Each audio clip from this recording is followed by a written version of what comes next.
What is going on, everybody? Today's a big day for Nick Sands Presents because today I am here with Wiley Wild White and his drummer Moon, and we are talking to the band Jaded Shade. How are you guys doing today? Doing fantastic.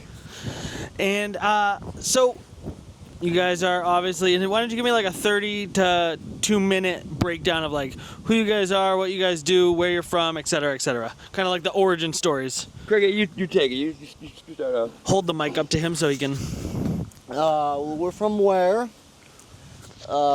We've been kind of doing this for a few months now, and where we're at is kind of, I think, where we're at for the time being. And we're working towards getting this to be the best, most upright ship we can get it to be. So you're a drummer. Yes. When did you start drumming? High school. And what was that? What was the first time you picked up the sticks or whatever the saying is? Was listening to a lot of Tool. Okay. When was that though? It was back in '97. I got into high school. And then you just felt you were listening to Tool, and then Yeah. you just wanted to play drums, so you started playing drums. All right, that's cool. Yeah. Is this like your first band? Is this? And I've jammed with other people before. I've gone out and played parties and stuff, and this is kind of one of the more serious things I've been doing. Yeah, we had our thing going on for a little while before. Hold the mic up to you. We were originally bouncing around on band names. We were running under a band name that I had made, which is Bandit, and I was running under that for years. I had already made all the pictures and covers, and there was just a lot of space to run with. And he wasn't a big fan of the name, and I ended up looking it up myself. I should probably look and see, if there's any other bands named Bandit. And there was like a multitude of them. Like even from like the 70s, there was a band in the 70s called Bandit. I'm like, I think I'm gonna start over. And we tried to get something else that was mutual that we both liked. I always had a hard time kind of like pegging something that he would agree with. He was kind of hard in that respect, which is what I respect about him, honestly, that he's not just a yes man. And we were making things work for a little while. Couldn't really nail anything down. He disappeared for a little bit, and I was originally just going to do the show by myself with you, and as soon as you told me the day that it was we were going to do this filming, the next day he reappears and he's like, hey man, you find a drummer yet? I'm like, no. Where'd you disappear to? Long story. Mike. Oh, okay. Yeah. It's just one of those long story. I got caught up with some issues that I shouldn't have gotten caught up with, and that was it. All right. So, Wiley, you do most of the songwriting, it sounds like. When did you start on your musical journey, would you say? Oh, that's a hard one to say. I'd probably say when I was about 3 years old. My very first memory. Try to hold that mic to your mouth. The first thing I ever remember is literally being at a Led Zeppelin concert. I remember looking down and seeing my red Converse and just knowing that I'm having the best time a person possibly could have. And looking up and seeing these college kids and they're pointing at me like, look at that little kid tearing snakes, man. And I was just having so much fun, and it brought me to life. It literally brought me to life. It awoke my consciousness. And I mean, not to say that at that moment I knew that's what I wanted to do, but that was definitely the beginning. That was the first step, and as time just went on, my family's been very supportive. They've always been huge music fans. My father was a wicked Deadhead. He used to follow the Grateful Dead anywhere they would go. And not to say it was like his first choice for me to do, because he knew that it wasn't going to be an easy path, but he knew that I had been, risen on a good crop of music, and that if I was going to really do it, that I would have, a pretty good taste of what to put forth. I feel like every time I've seen you, you're wearing that hat. I have a bunch of different versions of this hat. Actually, I have about 5. I make my own hats. You make them? Yes. That's pretty cool. Yeah. How did you get into that? I could never find a hat that I liked. I knew the style that I was looking for, just like that typical almost blues musician type of hat, but you could never really find them. It was like a fedora or something like that. It wasn't what I was really looking for, and as time went on, I would find almost like a cowboy style hat. It's usually called a Panama Gambler hat. And I'd get the feathers and get the bands, and for a while I was working for this company called Whist. It's like an inventory company, and we'd go to these these arts and crafts stores, and they'd have these rolls with these wraps and stuff on them. That really is what kickstarted me into doing it. And it took me almost like 10 years to really perfect it. I have pictures of the first hat I really ever made. It's so atrocious. I'm like, I can't believe I put that on my head. But it's the last couple of years I really pegged it down, kind of figured out, what I like. When you say you make it, do you mean you shape it from just like a regular piece of felt, or do you mean you buy the blanks? I take like a boilerplate hat, like the hat itself, put the band on, whatever feathers. Gotcha. On, so on and so forth. That's still cool. So you just kind of make them out of stuff you find and stuff you like. I'll shop around for different bands, like the wraps that I put on and whatever, and find feathers. I mean, living on a lake is a pretty good place to find feathers because there's all the waterfowl. So this is a beautiful lake. You have a beautiful little spot here. It's an awesome place. My family built it back in 1961. They dug down to the water table with the bulldozers. They flooded this whole area from Melvin Valley after building a dam down that way, and built the whole community around it. Back when you could do things like that, So your family was originally from where? New Boston. New Boston area. Yeah. That's cool. Yeah. And so they've been here for like Long 6-7 years? Many generations, much longer than that. Since pretty much the whole time. As long as America's been America, they've been here. A minute.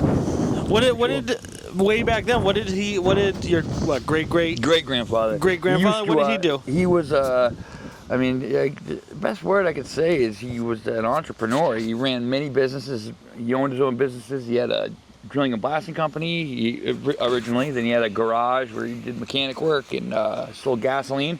And then he had a fuel oil company. And then he had a propane company, which is what he set me and my old man up with. And I did a lot of stuff in between, but he was really renowned for his drilling and blasting capability. He's the one who actually invented the drill rig. Originally, it was just on a derrick. You'd have to drill down with your drill steel on this derrick, and then after you're done drilling the hole, when you needed to move to the next hole, you have to take the whole derrick down and move it over and start all over again. And he was the first person to put essentially a tank body on this drill rig and made it so that way it was a mobile device instead of being as stationary as it was. It really revolutionized the game and made building any construction site moving a lot faster. That's awesome. Yeah. So you guys, you started this band. It sounds like you've been a while, but you guys have both been in the music for a long time. It sounds like you are just like kind of an artist in general, right? I know you paint, right? And you do you do music, you do all this stuff like.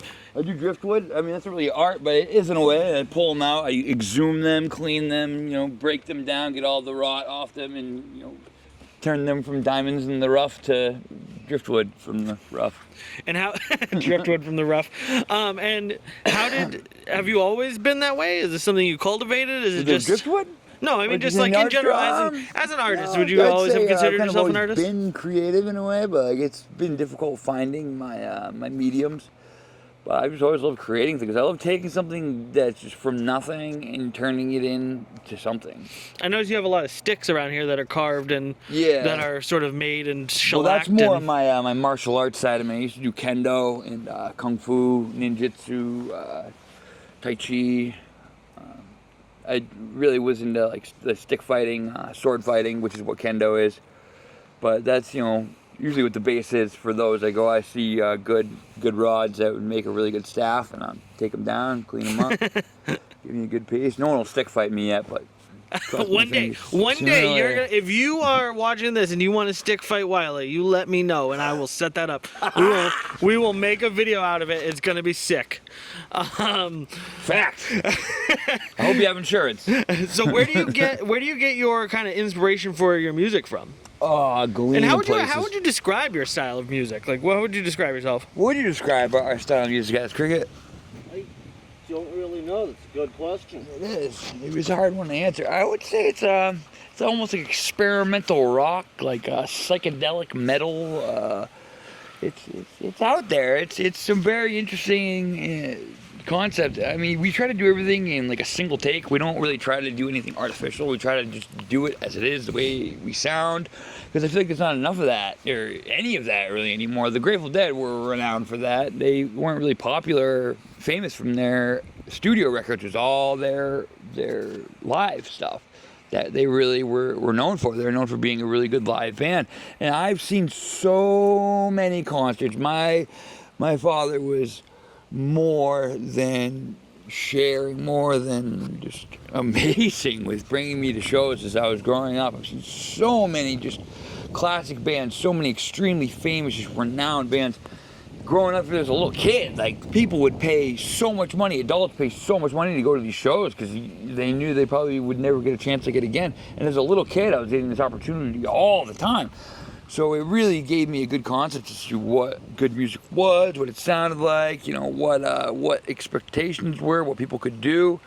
And there was a very, very, very few group that would blow me away. I would just expect they couldn't be that good because most people really weren't. Can you give an example of that? Yeah. So for example, the band Third Eye Blind, they have a lot of really, really good songs they've written. Everyone knows them, but you go and hear them live and they're atrocious. They don't sound anything like they do on the records. It's all phoned in, it's all electronic stuff, and it's disheartening. It's like, you don't sound like that at all. Like, I feel like I've been ripped off. But, you know, that's how things are made these days. Everything's so commercialized and synthetic, and I've just been trying to take a hard turn away from that and, you know, make people see that, like, you can make things from nothing. You can take something that otherwise just comes to you. It's not something you sit there and peg out and just drill every single day. You kind of just let it flow into you and through you, and you make it happen. And it takes a long time to get to the point where you, like, can tap into that and really, like, feel it and know, and no, that was junk, not recording, not doing that, not putting that out. Or when you just get in on a tune and you tear through and you're 25 minutes in and you're like, holy shit, man, you're kicking it hard on this one. Kind of feels like I've never been good with music, but I've certainly made a lot of art in my life, and it is, when you get in that flow state, it almost feels like you're like a conduit, right, for the universe. That's the exact term I use too, is flow state. It's funny you say that. Yeah, it kind of feels like it's just like someone else is almost like taking you over and putting something out. Absolutely, totally agree with that. There was a mathematician that would, he said that all of his equation. I'm gonna fuck up his name. He was Indian. His name was Rajamadan, I think. He's a very, very famous mathematician, and he would talk about how, like, all of his ideas came from God, like through his dreams and stuff, like all of the concepts and things, and that math was really just sort of like a vision. It was like sort of like coming into touch with God. Like humans didn't really understand math. That was like God's kind of creation and playground. I totally agree with that as well. And anything that we humans came up with was just be like blessed to have been given that knowledge. Absolutely. Absolutely. So, and music has a lot sort of in common with math, right? Music is, in my opinion, the most important thing that the humans are in encounter with, because without it, it doesn't give you that boost of hope that you need when you need something and you need it desperately, and there's nothing else there. There's nothing else to push you in the direction that you need to go if you're going to survive. I think if you look at the history of music, what's interesting about that is that it's like music predates everything. Absolutely. Music predates fire, it predates agriculture, predates, you know, using a rock as a club. It predates everything. Music and art predate any even the most basic concepts that you know, the things we take for granted, like fire. Music and art predate fire. That's a crazy thing to think about, that like the legacy of humanity goes back to such ancient times that we don't even know where it started. Exactly. Right? So like when you're playing drums, you're connected to some guy in the Fertile Valley thousands and thousands of years ago who you'll never meet, but yet you're somehow directly connected to that man or woman. That's pretty, it's something important. It's seriously heavy stuff. Because I agree, music, well, maybe not music just by itself, but art in general is the most important thing that humans can create. It's the most important thing that humans do. Yeah, exactly. What was that? Art is not competition. Exactly. Not to say that medicine and other things, you know, that's a totally different. arena. It's just what it does. Imagine humanity without music. What would happen? Well, just imagine humanity without art. I mean, everything has some level of artistic merit. If you look at something like even the soda can here, right? Like someone had to, I mean, this one's a little bit crazier than your average Pepsi can, right? But just a normal Pepsi can, if you can picture it, like you have a blue can, someone had to choose that color blue, right? Someone had to decide what shape and size that, and what that look that can would be, whether it was a unintentional thing or whether it was based on, you know, what was needed to make the can work, right? You know, size, shape, colors, all of it. Everything you see and touch that isn't, you know, grown out of the ground or fallen from the sky was basically chosen by somebody with a design, with a design in mind. So that's something interesting I've always thought about is that, like, I mean, you talk about medicine. Medicine, don't get me wrong, fucking doctors, super important. Medicine, awesome, I love it. But like, without art and artistic expression, what's the point of being alive? You know, without what are we living forever for if we don't have things to entertain us, beauty to create, ideas to explore, everything else? When it boils down to, we're more than just, you know, animals on the Serengeti. We're human beings. So tell me a little bit about the inspiration for. So you obviously like that you're deadheads, and you like. I wouldn't say I'm a deadhead. My old man was a deadhead. And you like Fish, I'm assuming. I like the album Billy Breathes. I don't really like the jam bands. Yeah, he's not in jam bands. I'm not either. He's like allergic. I like songs to be like 2 minutes and 30 seconds. You know, a lot of what I listen to tends to air. Can you hold the mic up to his mouth for me? A lot of what I listen to tends to be like, you know, 8, 9, 10-minute long songs. But it's a lot of heavy. symphonic black metal. What's type of symphonic mean? music. They have a lot of orchestral Can you point to them? With the Sorry. keyboards they're You doing. want to just take the mic from him and hold it up to your mouth? Sorry. A couple of bands I listen to have actually played live with a full orchestra and choir before. Oh, that's cool. So why didn't you go into choir? It was just I had asthma. Can you sing? I've never really sang. Trying to get him to sing. So it was just playing drums was just something I took to. Yeah. Also, it's very physical, right? Yeah. So it must keep you in shape. Do you like work out for this? I tried to lift some weights a little bit. I tried to ride a bicycle, but it's New England. Right. We're relegated to the weather we have here. Right. And you don't want to. Nobody wants to be riding a bike in the snow. Right? No. Nobody wants to be riding a bike in a hurricane. No one's Right. riding a bike, period. Well, you're very skinny. Do you do anything to work out, or are you just a skinny fella? I go around with my dog. I walk a lot with my dog. Oh yeah, sorry. Yeah, it's cool. I do try to stay active as much as possible, but I try to keep the variety. Like my great grandmother used to say, variety is the spice of life. And you know, I try to do what I can to just keep myself moving. Like yesterday, I knew I had to get my my wagon back. It had been on the side of 114th since last winter, and I knew I needed to get it back here before everything froze over again. Why was it on the side of the road? Because it was near this site that I've been working on. Oh no, that's terrible. It was at the site that I was working at. These folks let me use their driveway in their house essentially, because otherwise I had to do this crazy path in order to be able to get to this piece that I was pulling out. And they told me it was all right if I wanted to go up their driveway and take access to their property and save myself one hell of a nightmare.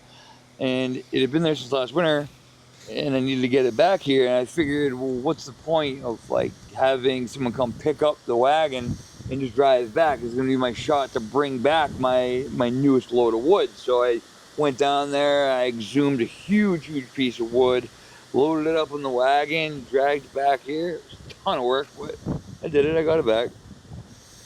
And it's here now? Yeah, it's on the other side of the house. Hell So, yeah. I mean, it's a process getting to the point where like a lot of these ones have already been cleaned and dentured the right way. You gotta dry them out and clean them the best you can, really, because they've been in nature for a long time. Well, isn't it like once you take it out, like doesn't wood not decompose when it's in the water? Yes, exactly. Is that accurate?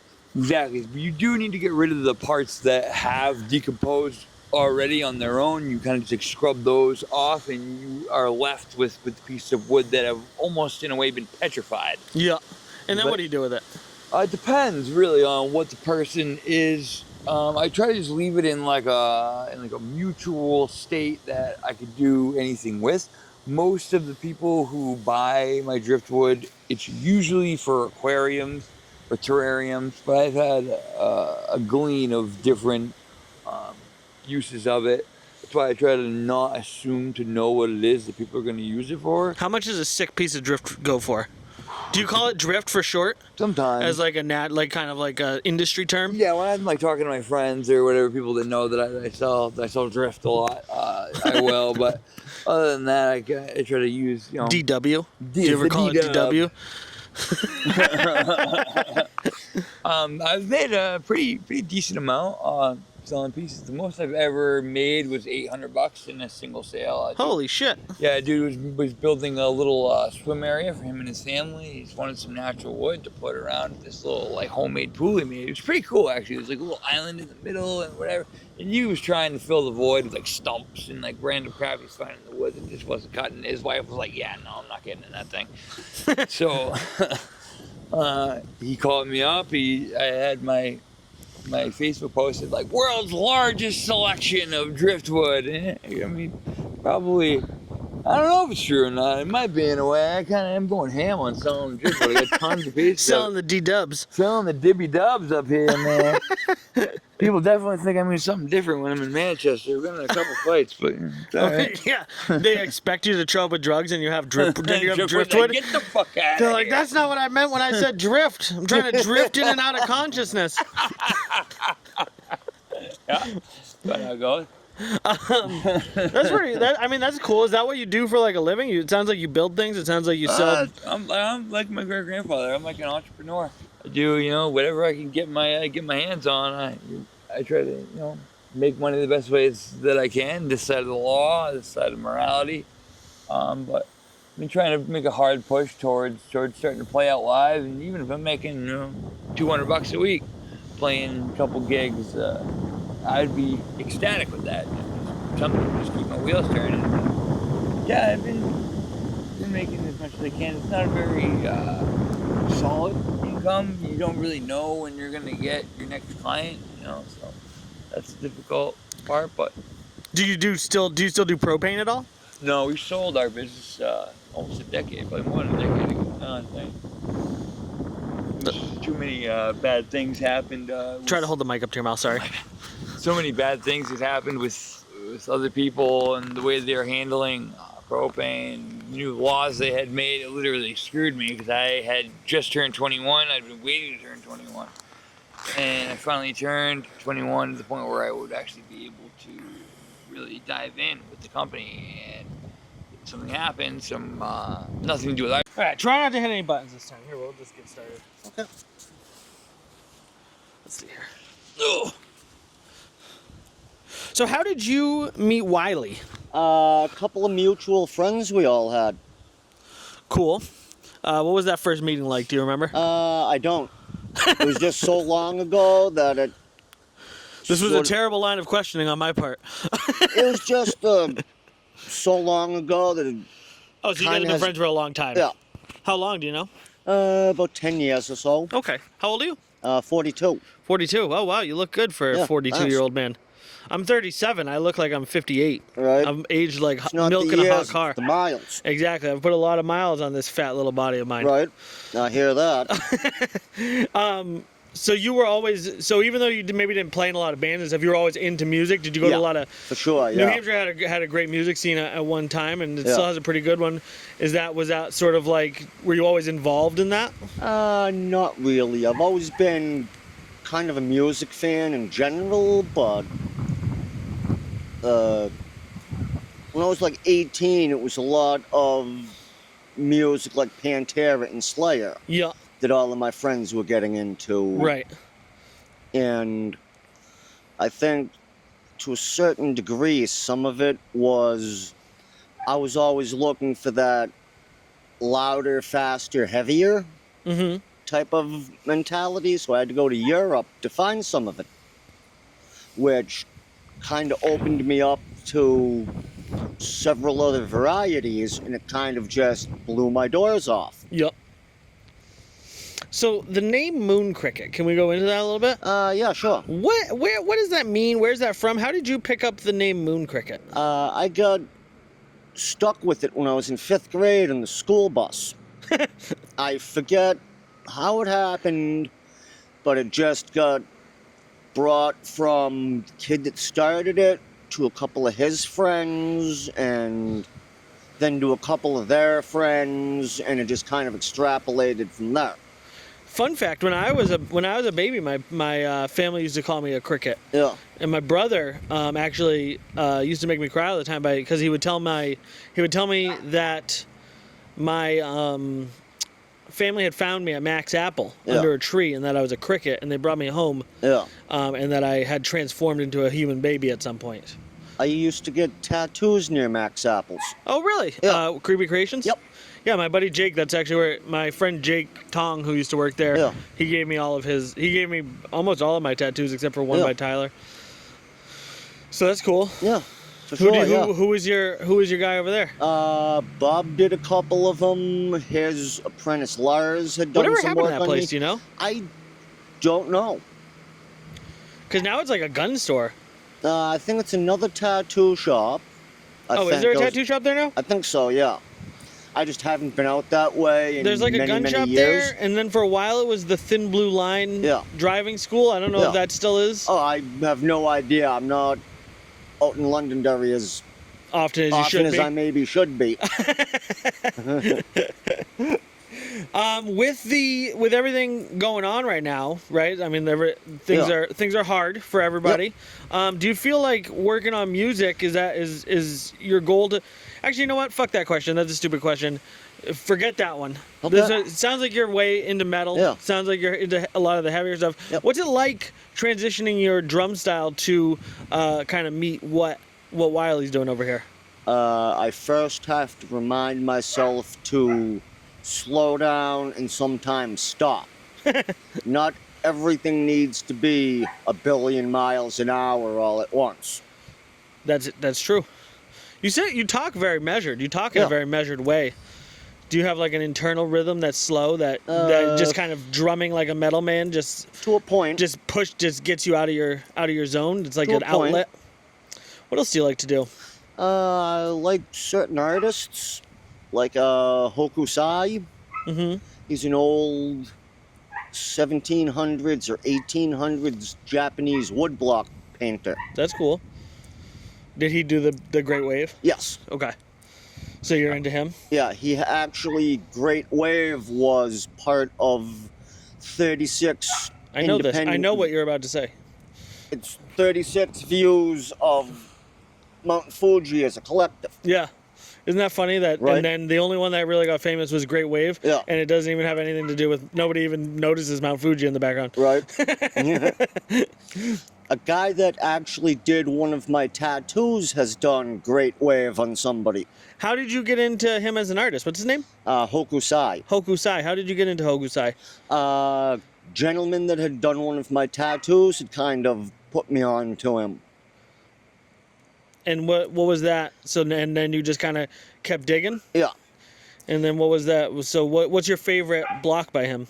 Probably either Great Wave or the Suicide Forest. What's the Suicide Forest? It's called Aoki Gahara. Mm-hmm. But it's when you climb up Mount Fuji and you look out halfway up, this particular forest looks like a sea of trees. Okay. That's cool. And what's his name? Hokusai? Yes. Hokusai. That's a fun name. Hokusai. Old HS, as I like to call him. Oh, we got the guitar out. We're going to be playing some jams? Yeah, I figured I'd play an acoustic song before we actually go in and do our full performance. All right, cool. Let's hit a jam real quick. So now this is going to be, this is going to be an original? Yeah, I don't know yet. Okay. Let me tune up real quick. All right, we're going to tune up real quick. You do have a bevy of drinks. Yeah, I like to keep my options open. You do like to keep your options open because I've seen you drink 6 drinks since I've been here, and not one of them has been the same. Variety's the spice of life. And you brought out 2 this time. Do you get thirsty a lot? No. Do you think you're dehydrated? I don't get thirsty ever, actually. Because you always got drinks around. It's a nice guitar. Where'd you get this? My friend Marion gave it to me. She was doing this show, and I fixed the electronic components in it and got it all set up for her. And she's like, I know you got the show coming up, and I think you'd. I had a regular acoustic, and she's like, I think you'd be better off with this one because it's got the electronic components to it. So I took her up on it. What's the electronic components mean? Just pickups. Okay, so it's kind of like, instead of just being a normal hollow body. Yeah, it's an acoustic electric guitar. So it'll play. Does it run on a battery? Yep, it has a D battery. Oh, cool. Yeah. I noticed you changed the bridge on it. Yes. And the bridge, it looks handmade. Did you make it? I did not. It's based off what is it? Keith Urban. Okay. It's one of his style guitars. I'm pretty sure those were originally like an Eagle. KU, as you might refer to him. Cool. But I didn't actually do that part. She or the previous owner did remove the Eagle for whatever crazy blasphemous reason. Gotcha. But yeah, no, she didn't really have too much of a use for it. She's not really guitar. No, she is. She's a music teacher actually, but she doesn't really play the guitar quite so much. What's her name? Marion. Yes. It's a nice name. Yeah, she's a cool girl. Nice name, nice guitar. She's helped me out a lot with my music. She knows a lot about music. She's a music teacher, but she knows I'm on like the. Did you change your hat? I didn't actually. It evolved while I was in there. It's kind of like a Pokemon. It was like started flashing, and I didn't want to say no, so. You updated your hat while you were in there. Hey man, like I said, variety's the spice of life. Let me ask you one more question before we get started. Absolutely. That gold necklace, what is that? This? Yeah. It again is something I've kind of created myself. It's kind of hard to explain in a way, but it's not. It's got a crucifix on it, but one of the limbs has been broken off. But to me, it represents the body and the spirit and Holy Ghost in a way. It's like, instead of. I thought it was, when I asked you about it, I thought it was one of those necklaces that is like a vibrator. That's why I asked you about it. So glad that's what you thought I was. I need to wear it around my neck too. So a couple of my friends wear them. They wear like, I don't know. I guess you just use them for hookups and stuff. I don't know, but that's what I thought it was when I asked about it. No judgment. That's just, I thought it would be an interesting topic. Well, you were wrong. All right, let's play some goddamn music around here. All right. Well, let me see if I can get this thing in. Are you gonna drum? If I had something to drum on, I could. I have a set inside, though. Go grab fucking some of the shit from the side of the fucking house. All right, we're going. Here we go. We're gonna go. Actually, I'm gonna interview Wiley because I got one more question I wanted to ask him. I'm gonna hold the mic for him so he can tune up. So Wiley Wild White? Obviously, not your birth name. How did you come up with that name? So back in the day, we would hang out here a lot. It was like our headquarters for all the younger kids, and we were actually going to pick him up, pick up Cricket. Cause I'm not gonna say the reason why younger kids wanted to hang out with the older dude, but he's like, hey, we need to go to the store or whatever. What are you doing? He said, I'm hanging out with Errol the Snake White. It was this reference to this Chappelle Show skit where there's this like leader of this gangster leader of this gang called Earl the Snake White. And since my name was Errol, he said, I'm with Errol the Snake White, because we just watched it. And I'm like, Errol the Snake White, that's kind of cool. And it just kept evolving little by little. Eventually got to the point where I wasn't allowed to change my name on Facebook ever again. And it just stuck. It was already. Stick this on here. Send it. Thanks, buddy. Absolutely. It just stuck and it worked. And ever since then, I've kind of just like gone with it, gone by it. I haven't really had had too many grievances with the name. I was already like sticking out sore thumb as it was anyway with the name and the way I looked. So I was like, ah, fuck it. Yeah, you don't blend for sure. No, definitely not. I mean, I'm not really trying to, but even if I try to, it would be such a waste of my time.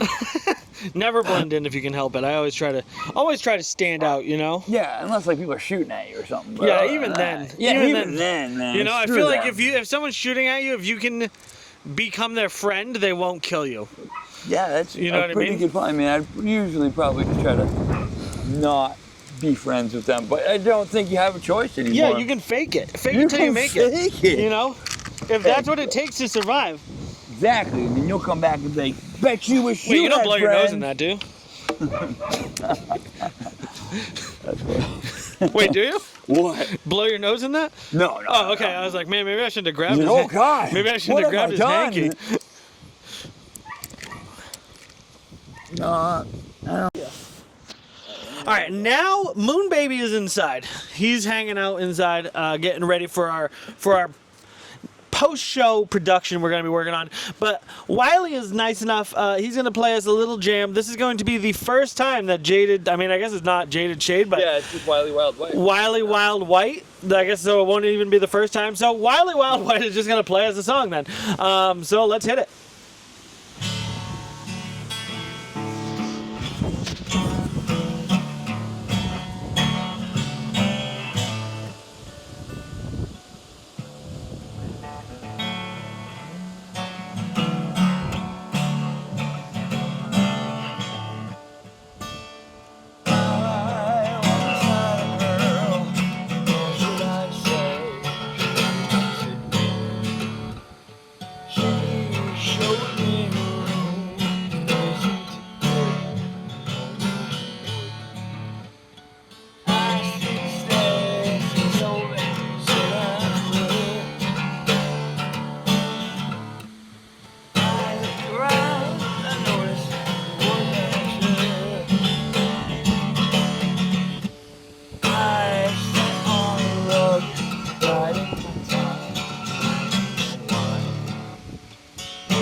Thank you very much for that. So actually, before we just played that, you and me were talking a little bit about how your family got this land and stuff. Would you mind just explaining again how the dam system works?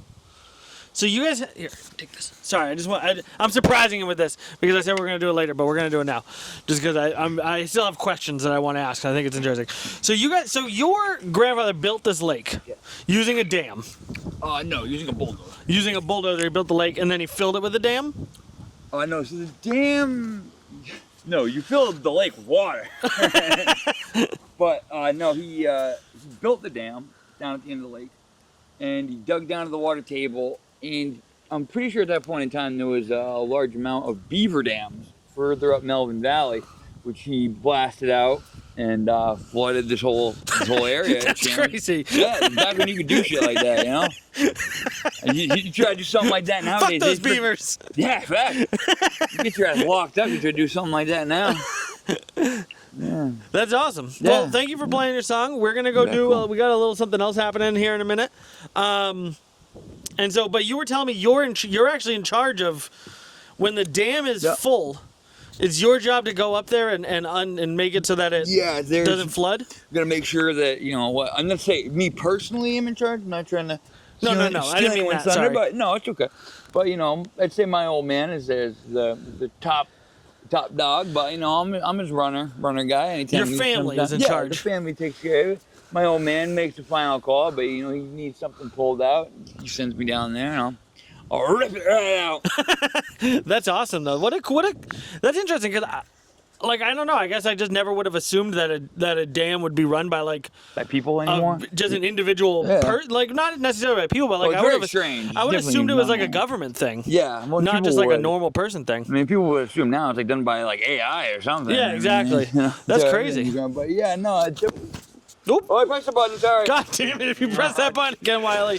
No, it's definitely a very rare situation. No one. I tell people that's like, yeah, okay, bro, what you been smoking? Ain't nobody doing nothing like that. But it's a cool scenario. I mean, it has its ups and its downs, like everything does. I mean, I'm sure it's mostly a pain in the ass. Yeah, in a way, the only pay is having a lake, but that's pretty cool pay. Yeah, that's worth it for sure. Yeah, all right. exactly. Now, that was all I wanted to say. Guys, we're going to go and we're working on something else that's going to come out probably not at the same time as this podcast, but we're going to go do it. Thank you so much for watching. Where can people find you? Yeah, exactly. Where? Yeah, yep. Where can people find them? They don't have a social media yet, but No, they're you said making where a can we find it? Where? You said where can we find it? I got you. You said you're going to make a SoundCloud today? Yes, sir. Certainly am. Now that we've been jumping on this bandwagon in particular. The here. bandwagon. Yeah. All right, cool, dude. All right, we'll talk to you guys soon. Mwah! Love you guys. Bye.